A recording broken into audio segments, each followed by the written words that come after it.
I draw on 25 years of working with luxury fashion brands, so 18 years of before my bespoke textiles started.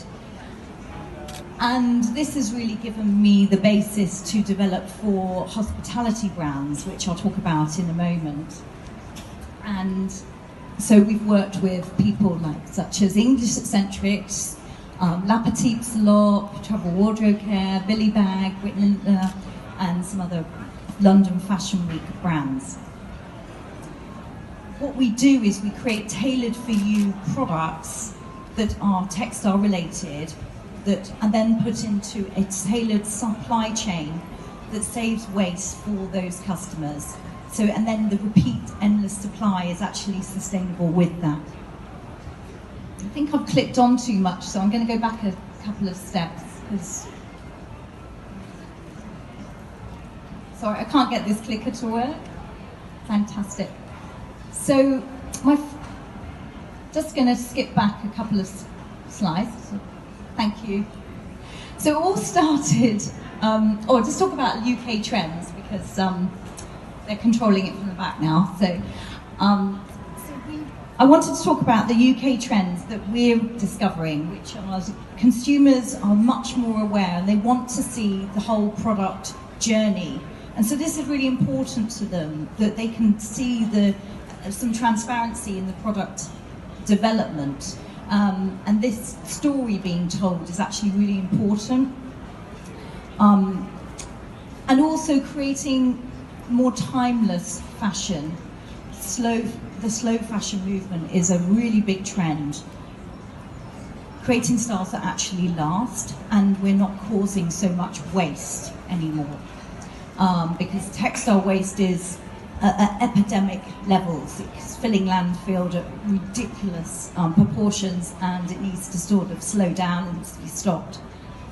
And also menswear is a huge market that's growing substantially. Much more demand in the menswear area across all kinds of textile products. So this is obviously really exciting for men and women, but also for the industry. So I'm going to talk a little bit more about how it all began for me. So that's me there with the short hair.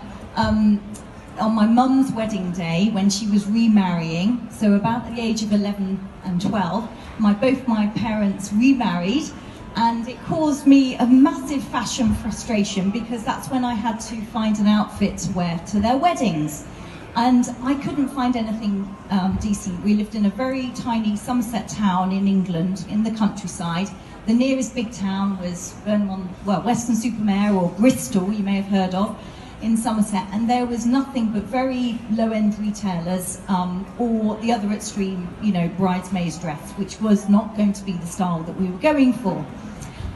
So we basically, wore what we could find on the day, but that's when I discovered second-hand charity shops. And in Somerset there was huge amounts, because it was retirement town, so people would, donate their wardrobes, or they'd be put in charity shops, and I started discovering them long before many people were going in second-hand shops.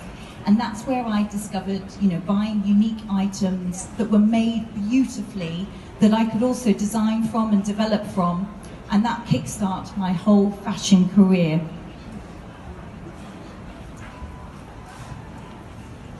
And there's me getting my degree in fashion textiles there in Manchester with my parents. And this moved on quickly to getting my first job with English Eccentrics, who I was with for 5 years. They were a luxury fashion brand, and British brand, and when I joined them, their turnover was only £200,000